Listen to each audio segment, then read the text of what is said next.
BNP তো একেবারে openly বোঝা যায় যারা আওয়ামী লীগকে সাপোর্ট দিছে। বিএনপি এবং আওয়ামী লীগ এই দুইটা একটা যোগের মতো, যোগ আছে না, যেভাবে একজন আরেকজনকে আঁকড়ে ধরে রাখে। বিএনপি এখন সেই ইন্ডিয়ানই সেই চলতেছে। এরা চায় যে এরা দুই দল মিলে এই দেশটা শোষিত করবে, এটা আমরা চাই না।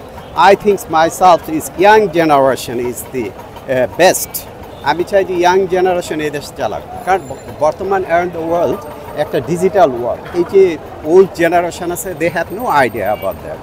ইয়াং জেনারেশন এই দেশ চালাক, এনসিপি আছে, এবি পার্টি আছে, হ্যাঁ, এইগুলি গুড আমি মনে করি। ওল্ড যে পার্টি আছে এরা লাস্ট যে 53 ইয়ার্স এদেশ কিছু করে না, কয়েকটা বিল্ডিং হইলে এই দেশ হয় না। এইটা অনেক কিছু আছে যেগুলি চেঞ্জ করতে পারে না, এগুলি চেঞ্জ করতে হবে। আর বাইরে যে ফরেন রেমিটেন্সগুলি চলে গেছে এগুলি আনার ব্যবস্থা করি দেশে।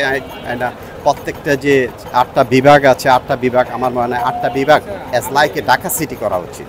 আচ্ছা, আমার একটা প্রশ্ন হচ্ছে যে আপনি তো বলতে যে ইয়াং জেনারেশন, কিন্তু আমরা দেখতে পাচ্ছি যে ইয়াং জেনারেশনের ভিতরেও কিন্তু এখন বিভিন্ন রকমের প্রশ্ন উঠছে, দেখা যাচ্ছে দুর্নীতি। এই বিষয়টা কীভাবে দেখছেন?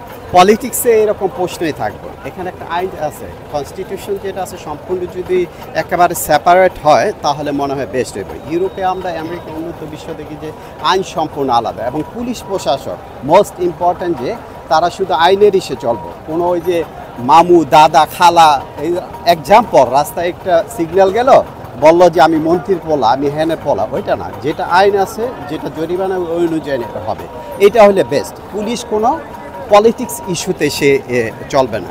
যদি প্রশ্ন ওঠে তারা অন্যায় করে, এটা আইন আছে না, সেই জন্য আইন কনস্টিটিউশন যেটা আছে সেটা সম্পূর্ণ একেবারে নিউট্রাল হতে হবে, তাহলে এটা পসিবল।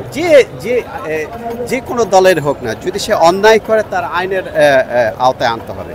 সে ইয়াং জেনারেশন হোক বা ওল্ড জেনারেশন হোক, যে কোনো জেনারেশন হোক না, মানে আইনের নিয়ে আসতে হবে, তাহলে বেটার হবে। আইন হবে সম্পূর্ণ একেবারে সেপারেট। হ্যাঁ, কনস্টিটিউশন যদি চেঞ্জ না হয় এদেশে, নেভার এভার কিয়ামতের আগ পর্যন্ত এই দেশ ঠিক হইব না। কারণ ওই যে কনস্টিটিউশন হচ্ছে যে আমার এই মন্ত্রী ফোন দিব, আমার বাইক না, ওকে ছেড়ে দাও, হ্যাঁ, এটাই না। সে যেটা করছে তার একটা জরিমানা হইবে, জরিমানা যে সাহায্য হইলে সাহায্য, এই ধরনের হতে হইবে না। ইটস নট পসিবল বাংলাদেশে।